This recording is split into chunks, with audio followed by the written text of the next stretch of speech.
Hello everyone, welcome back my YouTube channel. And आज का topic है न्यूट्रिशन इन ह्यूमन बींग्स, यानी कि मनुष्य में न्यूट्रिशन कैसे होता है। मतलब अगर हम दूसरे शब्दों में कहें तो ह्यूमन डाइजेस्टिव सिस्टम, मनुष्य का पाचन तंत्र, मतलब मनुष्य में भोजन का पाचन कैसे होता है। तो दोस्तों, हम जो भोजन लेते हैं उसे हम माउथ से लेते हैं, मतलब हाथों के द्वारा मुंह से लेते हैं। तो इस प्रोसेस को बोलेंगे इंगेशन। ओके, मतलब take up the food by mouth. Okay, तो इस प्रोसेस को बोलेंगे इंगेशन, जिसे हम बोलते हैं बकल कैविटी। यहाँ पर आप देख सकते हैं बकल कैविटी। और जो हमारा भोजन का जो पाचन होता है वो माउथ से ही स्टार्ट हो जाता है, और उसके बाद ये थोड़ा पचा हुआ भोजन ये जाता है हमारे बॉडी के अलग अलग ऑर्गन्स में। ओके, तो ये जो अलग अलग ऑर्गन्स होते हैं ये सभी किस में आते हैं? एलिमेंट्री कैनाल में। ये जो आपको दिख रही है ट्यूब जैसी, और ये लास्ट पोर्शन आपको दिख रहा है। ओके, तो ये माउथ से, और ये लास्ट जो पॉइंट है आपका एनस, इस अंग को बोलते हैं एलिमेंट्री कैनाल। ओके, और ये जो एलिमेंट्री कैनाल होती है इसकी लंबाई क्या होती है? इसकी लंबाई होती है 30 फीट लॉन्ग, मतलब ये 30 फीट लॉन्ग होता है, अप्रोक्स 9 मीटर। ओके, तो हम बात करते हैं बकल कैविटी में भोजन का डाइजेशन कैसे होता है। दोस्तों, हमारे जो बकल कैविटी होती है इसमें 3 ऑर्गन्स इन्वॉल्व होते हैं: tongue, salivary gland and teeth. Teeth जो होते हैं भोजन को जो मैक्रोमोलिक्यूल्स होते हैं, बड़े बड़े पार्ट्स होते हैं भोजन के, उनको ग्राइंडिंग करने में, चबाने में हेल्प करते हैं। ओके, जैसे ही हम भोजन को चबाते हैं जो सलाइवरी ग्लैंड होती है, यानी कि जो लार ग्रंथि होती है, वहां से कुछ एंजाइम्स रिलीज होता है जिसको बोलते हैं हम सलाइवरी एमाइलेज, या कह सकते हैं टाइलिन एंजाइम। ओके, तो ये क्या करता है? भोजन में मिक्स हो जाता है, भोजन को कैसा बनाता है? लसलसा बना देता है। ओके, तो उसमें क्या होता है, जो हमारे भोजन में स्टार्च होता है, कार्बोहाइड्रेट होता है, वो पार्शली डाइजेस्ट हो जाता है। अप्रोक्स 30% भोजन का डाइजेशन होता है, मतलब जो स्टार्च यानी कि कार्बोहाइड्रेट होता है भोजन में, वो किस में कन्वर्ट हो जाता है? डाइसैकेराइड में। ओके, यानी कि माल्टो। ओके, तो जैसे ही ये थोड़ा गीला हो जाता है, लसलसा हो जाता है, तो उसकी वजह से जो हमारा फूड है, मतलब अब इसे हम फूड नहीं कहेंगे, इसे बोलेंगे बोलस। बोलस जो होता है ये कहाँ एंटर करता है? फिर ये एंटर करता है फूड पाइप में, जिसे हम बोलते हैं ईसोफेगस। और इसकी जो लेंथ होती है ये होती है 25 सेंटीमीटर, लगभग 25 सेंटीमीटर इसकी लंबाई होती है। ओके, तो इसमें क्या होता है, इसकी जो वाल्स होती है अंदर की, ये यहाँ पर इसकी जो वाल्स होती हैं, इसमें कुछ कॉन्ट्रैक्शन एंड एक्सपेंशन होता है। ये जो कॉन्ट्रैक्शन एंड एक्सपेंशन मोमेंट होता है, इस मोमेंट को बोलते हैं पेरिस्टाल्टिक मोमेंट। ओके, ईसोफेगस में एक्सपेंशन एंड कॉन्ट्रैक्शन होता है, जिसकी वजह से फूड क्या होता है? आगे को पुश होने लगता है। ओके, तो इस प्रोसेस को क्या बोलेंगे? इस मोमेंट को क्या बोलेंगे? Peristaltic moment. ओके, इसी की वजह से जो ईसोफेगस होता है वो बोलस को आगे की तरफ पुश कर देता है। ठीक है, उसके बाद ये एंटर करता है किसमें? स्टोमक में। अब बोलस एंटर कर चुका है स्टोमक में। ओके, जो स्टोमक होता है ये जे शेप का होता है। कभी कभी पूछ लिया जाता है कि जो हमारा जो बॉडी में डाइजेस्टिव सिस्टम है उसमें कौन सा ऑर्गन जे शेप का होता है, तो वो होता है स्टोमक। ओके, तो जो स्टोमक होता है, जो पार्शियली डाइजेस्टेड फूड था, जो बोलस था, वो एंटर करता है स्टोमक में। अब यहाँ पर लगभग 3 घंटे तक स्टोर रहता है, और उसी ड्यूरेशन में जो बोलस होता है, जो भोजन होता है अनडाइजेस्टिव, उसका क्या होता है? चर्निंग होती है। चर्निंग का मतलब होता है जो इसकी वॉल्स होती हैं वो क्या करती हैं, उसमें पेरिस्टाल्टिक मूवमेंट होती हैं, कुछ मूवमेंट होता है जिसकी वजह से जो भोजन है वो मिक्स होने लगता है, चर्न होने लगता है। ओके, उसके बाद जो स्टोमक की वाल्स होती हैं वो क्या सिक्रीट करती हैं? Gastric juice. गैस्ट्रिक जूस में क्या क्या प्रेजेंट होता है? HCl, hydrochloric acid, pepsin and mucus.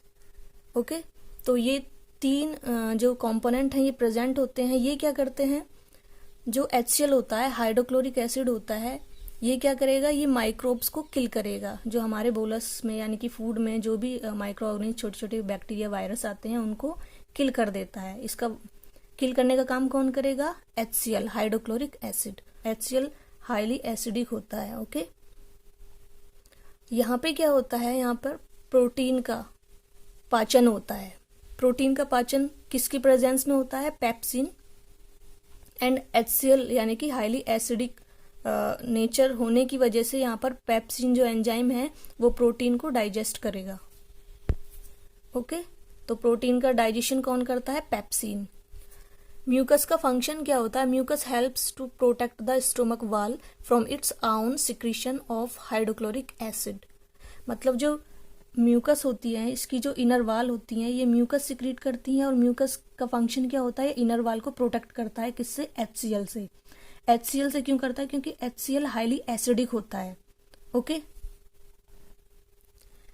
If mucus is not secreted, HCl will cause the erosion of inner lining of stomach.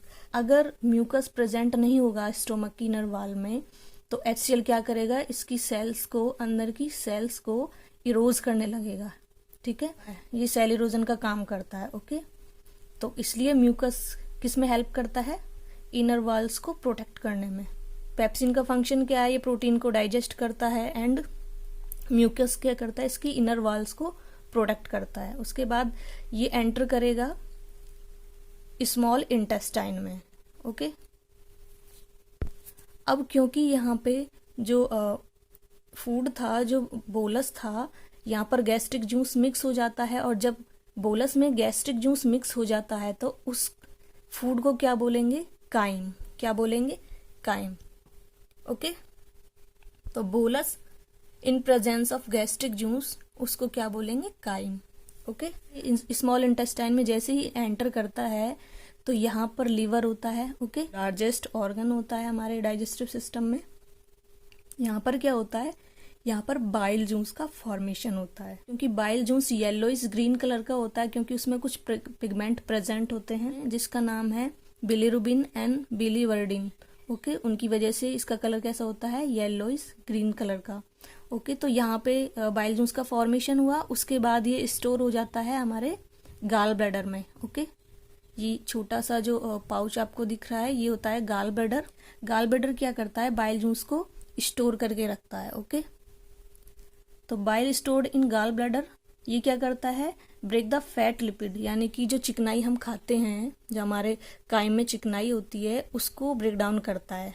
Okay, यानी कि जो फैट है, जो लिपिड है, उसको ब्रेक डाउन करता है, उसका डाइजेशन करता है। ओके, एंड क्या करता है? जो बाइल है, जो हमारा एसिडिक जो काइम था, जो भोजन था, उसको एल्कलाइन बनाता है। मतलब जो अम्लीय भोजन था उसको क्षारीय बनाता है। ओके, क्षारीय बनाता है। तो ये कहाँ पर प्रेजेंट होते हैं? गाल ब्लैडर में। गाल ब्लैडर में क्या स्टोर होता है?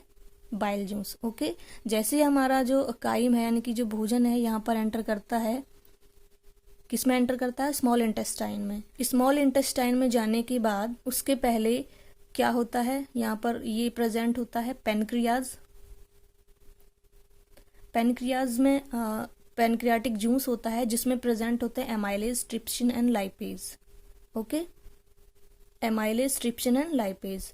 अब ये तीनों, यानी कि बाइल जूस और पेनक्रियाटिक जूस एंड काइम, ये तीनों कंपोनेंट्स मिलके ये कहाँ पर एंटर करते हैं? स्मॉल इंटेस्टाइन में। ओके, अब जैसे ये स्मॉल इंटेस्टाइन में एंटर करते हैं तो यहाँ पर ऑलमोस्ट भोजन का, यानी कि फूड का, काइम का डाइजेशन हो जाता है।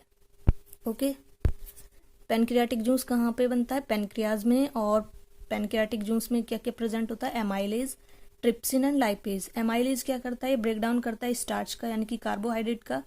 ट्रिप्सिन क्या करता है? ये प्रोटीन का डाइजेशन करता है। एंड लाइपेज क्या करता है? लाइपेज डाइजेस्ट इमल्सिफाई फैट, यानी कि इमल्सिफाई फैट को डाइजेस्ट करता है। ओके, तो अब ये सब कहाँ पर एंटर होगा? स्मॉल इंटेस्टाइन में। स्मॉल इंटेस्टाइन में क्या होता है? ऑलमोस्ट भोजन का डाइजेशन हो जाता है। ओके, और एब्जॉर्प्शन भी यहीं पर होता है। तो देखिए स्मॉल इंटेस्टाइन में किस किस का डाइजेशन होता है? intestinal juice contains enzyme which help complete digestion of carbohydrate, protein and fat। मतलब इसमें completely digestion हो जाता है फूड का। फूड में क्या क्या प्रेजेंट होता है? Fat, carbohydrate and protein. तो यहाँ पर देखिए कार्बोहाइड्रेट किस में ब्रेक डाउन हो जाता है? ग्लूकोज में। एंड प्रोटीन किस में ब्रेक डाउन हो जाता है? अमाइनो एसिड में। एंड फैट किस में ब्रेक डाउन हो जाता है? फैटी एसिड एंड ग्लिसरॉल में।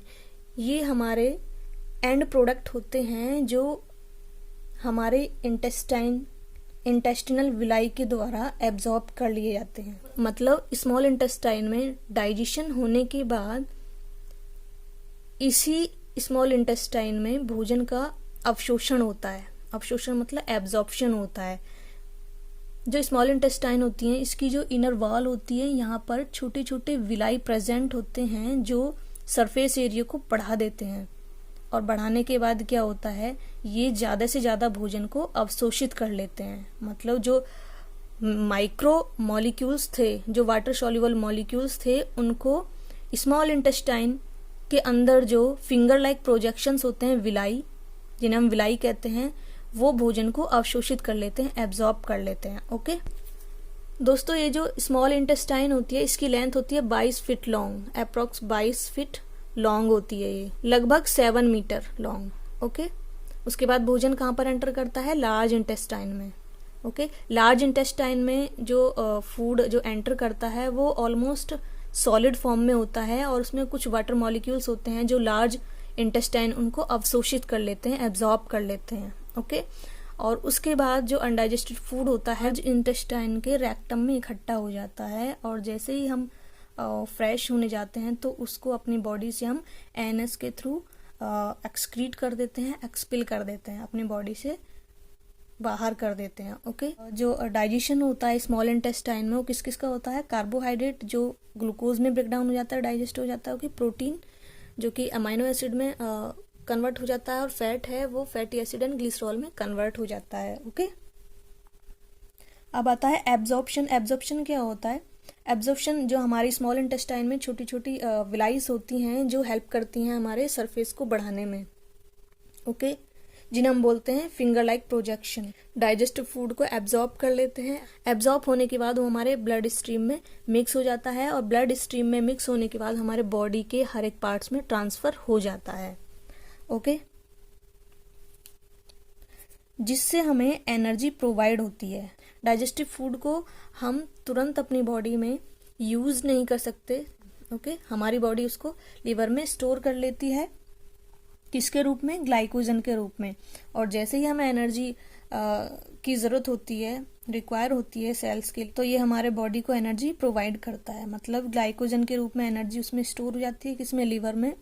और हमारे बॉडी को जैसे ही एनर्जी की जरूरत होती है तो ये हमें एनर्जी प्रोवाइड करता है। ओके तो फ्रेंड्स ये हमारा डाइजेस्टिव सिस्टम है। इसको एक बार सिंपल वे में आप डिस्क्राइब कर देती हूँ। ये फर्स्ट ऑफ ऑल हमारा एलिमेंट्री का सबसे पहला पार्ट होता है जिसे बोलते हैं बकल कैविटी। यहाँ पर स्टार्च का डाइजेशन हो जाता है। ओके यानी कि 30% जो भोजन है वो डाइजेस्ट हो जाता है, क्योंकि यहाँ पे सलाइवरी ग्लैंड होती है जिससे सलाइवरी एमाइलेज एंजाइम यानी कि टाइलिन यहाँ से रिलीज होता है जो भोजन में मिक्स हो जाता है और ये क्या बन जाता है? बोलस।